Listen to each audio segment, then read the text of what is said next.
E quando nesse caldo de 2021, 2022, 2023, em que tudo virou judiciário, tudo virou questão de democrático, antidemocrático, inconstitucional, constitucional, eu dominava o assunto da lei.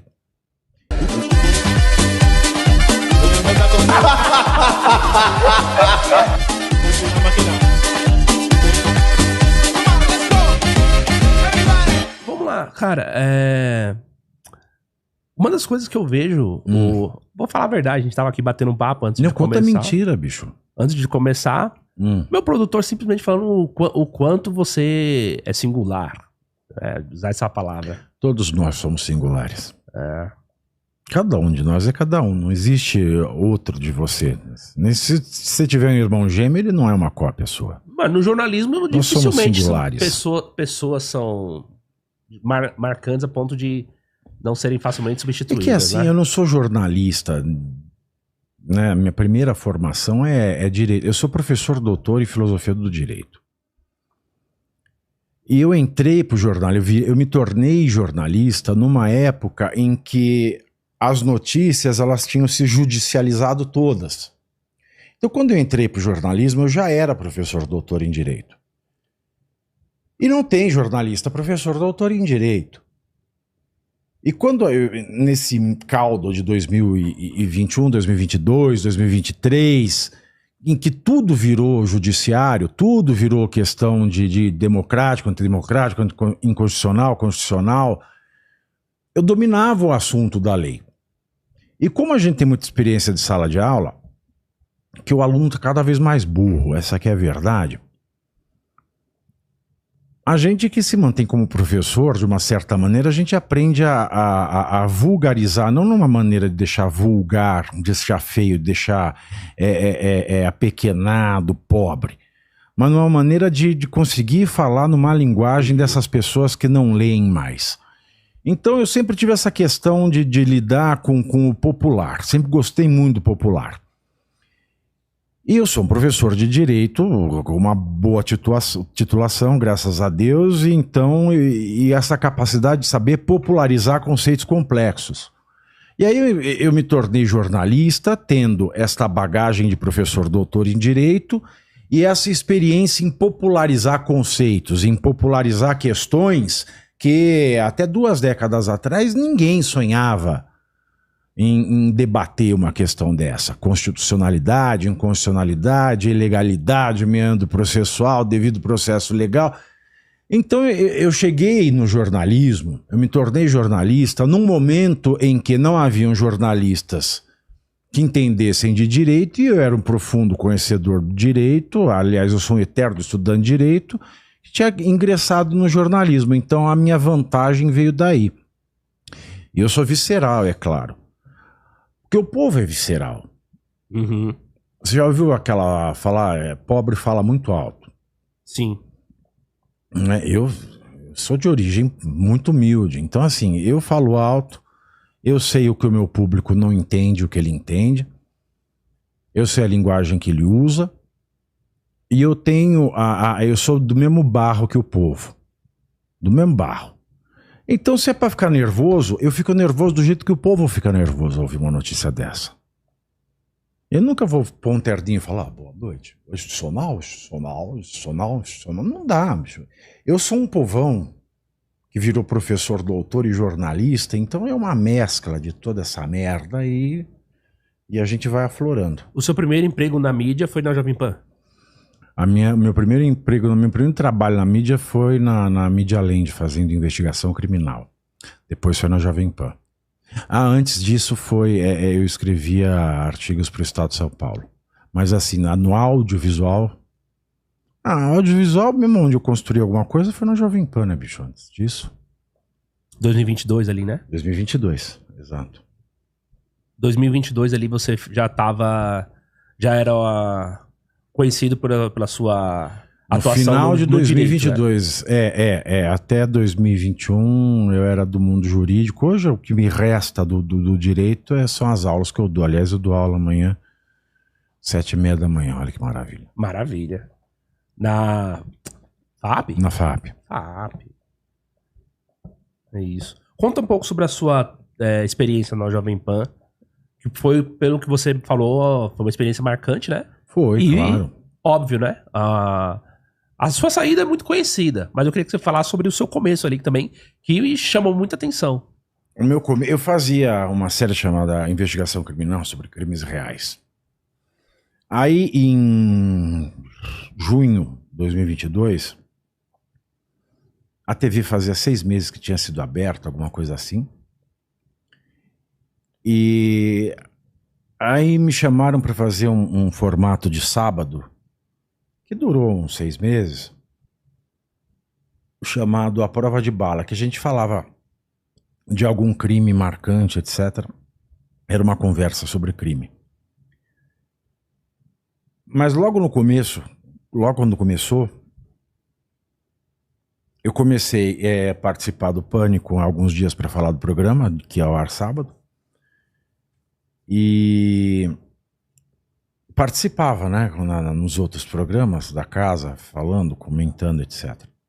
Mas tudo muito avulso. E um certo momento a Carla Secato, ela decidiu sair do jornalismo. Eu não quero mais. Aí quando ela saiu, Linha de Frente era um programa que começa ainda, né? Não é começava, né? Logo depois do Pânico. Começava logo depois do Pânico. E ela saiu. 2 meses ela saiu, espanou. E aí a Mariana Ferreira, que era a diretora da PAN, ela veio assim, põe o Pavinato para apresentar. Ela me convidou. Aí o Tutinha falou, não sei, tal. Aí o Emílio pôs ficha. Aí eu comecei a apresentar o Linha de Frente e em um certo momento eu falei o seguinte, bom, tem o Pânico, aí vai para Hard News. Aí fica aquele ódio acumulado do povo ouvindo as notícias, porque não tem notícia boa nesse país. Não tem mesmo, não. E como eu pego do Pânico e vou entregar pro Hard News, que vai chegar no pico dos pingos nos is, eu decidi fazer um meio termo.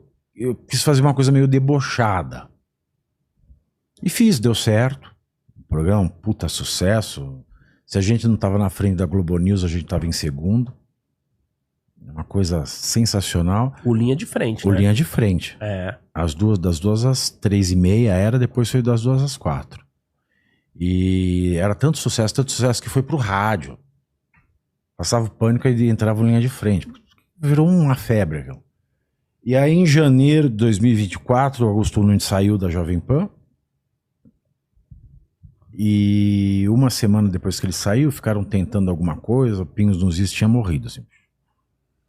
UTI. Aí me enfiaram no Pingos nos Is, das 18 às 20 também. Mantendo Linha de Frente. Mantendo Linha de Frente. Então era de segunda a sexta. Eu chegava aqui na PAN. Às quartas eu chegava meio-dia, que eu entrava no Pânico às quartas. Então eu ficava aqui mais ou menos da meio-dia às 8 da noite. Segunda a sexta. Aí quando inventaram o Tá na Roda de domingo, eu vinha 3 domingos por mês também. Então eu trabalhava praticamente de domingo a domingo. Puxado, hein? Puxado, mas sabe que é aquela coisa que o povo fala quando você faz uma coisa que você gosta muito, muito, muito, você não sente que você trabalha? E eu achei essa coisa que eu gosto muito, muito, muito. Toda a minha vida como advogado, como professor, eu nunca senti o prazer que eu tenho de trabalhar com o público, como comunicador. Então, foi puxado, mas foi insano de bom. Eu sinto muita saudade de trabalhar com o Emílio às quartas. De estar lá no Pânico, né? Aí você imagina, eu sou fã do Emílio desde os 7 anos de idade, bicho. Uhum.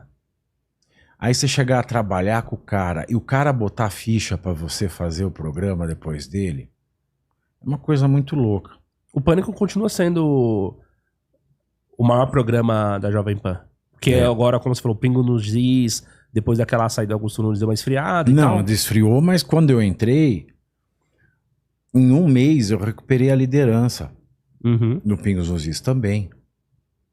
Então eu conseguia ser líder de audiência das 2 às 4 e das 18 às 20.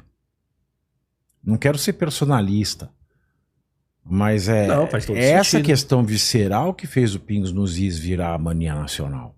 Desde quando ele foi inventado pelo Reinaldo Azevedo, lá atrás, 2014, eu acho. Eu concordo. Eu só ia pontuar que hoje, quando você pergunta pras pessoas, as pessoas normalmente falavam assim, tinha, por exemplo, Linha de Frente, tinha o Pingo nos Is. E quem que você assiste hoje? As pessoas só falam do Pânico, por exemplo. Quando as pessoas me param da rua e falam de alguma coisa, eu vi você no Pânico. É isso que as pessoas me falam. Eu vejo que hoje as pessoas olham pra Jovem Pan e lembram do Pânico. Tipo, não tem mais um outro programa que as pessoas linkam tanto uma coisa na outra. Tem a galera dos esportes e tal, né? Que fala futebol, aí é uma outra grade. Exato. O esporte sempre foi um sucesso e tal. Eu não sei, o Asmar tá na Pan ainda? Tá o Pilhado, tá o Vampeta. O Asmar é engraçado, eu Mauro adoro César. o Asmar. Adoro o Asmar, Mauro César. Então, um pessoal muito classe A. O pessoal muito classe A. Muito bom. Essa galera aí do futebol do Jovem Pan. Exatamente. Como você falou, dá uma saudade, né? De pensar. Parece que faz muito tempo, mas não faz muito tempo não, né? Tudo isso. Não, foi agosto de 2023, 22 de agosto de 2023. Foi o dia da saída. E aí depois a coisa ficou muito louca, né? Aí eu tentei fazer umas coisas, meio perturbado, sabe? Você fica meio deslocado, você sente falta da estrutura. Até que em junho do ano passado eu comecei a ir na Oeste e hoje estamos levando bem. Porque na época do Linha de Frente, por exemplo, que eu fazia das 2 às 4. Então eu era líder de audiência na TV, na TV fechada, no rádio e na internet. O Linha de Frente batia 40, 50 mil pessoas simultâneas ao vivo. E agora, na Oeste, a gente chega a bater de 35 a 40 mil. Foi sofrido, porque eu fiquei 10 meses, né, fora do horário. Uhum. Mas aí eu voltei com sangue no olho, falando que era agora eu tô voltando, a minha audiência... É isso que eu ia falar, teve um monte de gente que saiu, por exemplo, da Jovem Pan, mas acabou voltando. Exemplo. Exemplo? É. Quer que eu fale? Não sei. Rodolfo Maris, por exemplo. Tem um outro cara que foi candidato para vereador, inclusive, ele veio aqui, vai me xingar depois, mas esqueci seu nome, cara. É um nome que o Negão chamou aqui. Quem é esse cara? O Ricardo Rose. Mas o Rose nunca saiu, ele só parou para fazer campanha. Mas não é sair. Ele saiu, ele falou Eles são comentaristas. Tá. Né? Eles são comentaristas. Então é uma coisa meio on demand. Entendi. Né? O Rodolfo ele foi contratado lá. Eu pedi para contratar o Rodolfo na época. Mas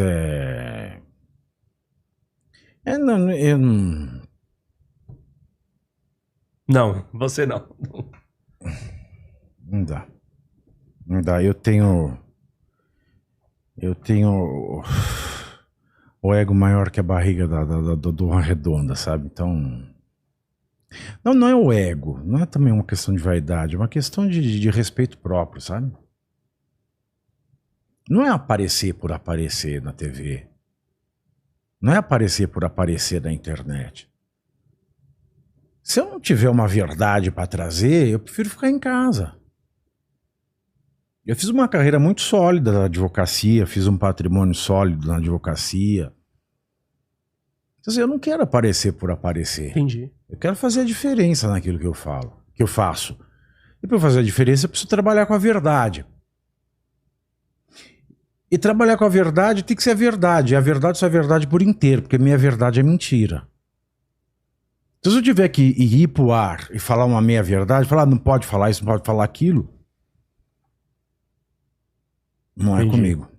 Então, primeiro C, você curte, que é o preço deste programa. Quanto vale o ingresso para ver este palhaço neste picadeiro bonito? Vale uma curtida. Vale o seu like, o seu joinha, o seu gostei. Então, a sua obrigação é curtir. Se puder, comente, porque quem comenta ajuda no engajamento. Então, primeiro C é curtir, segundo C é comentar, O terceiro C, o que seria muito louvável, seria você compartilhar. Tem um link que é a setinha, uma setinha assim, meia bomba. Sabe aquela, a setinha da pipa do vovô que se esforça? Você vai lá, copia o link, cola no seu Orkut, no seu Facebook, no WhatsApp, no Telegram, manda sinal de fumaça, pombo correio, não é pombo correio do banheiro, é o pombo correio que leva as mensagens, você passa para todo mundo que você gosta, para quem você não gosta, você também passa. Então, ó, curtiu, comentou, compartilhou.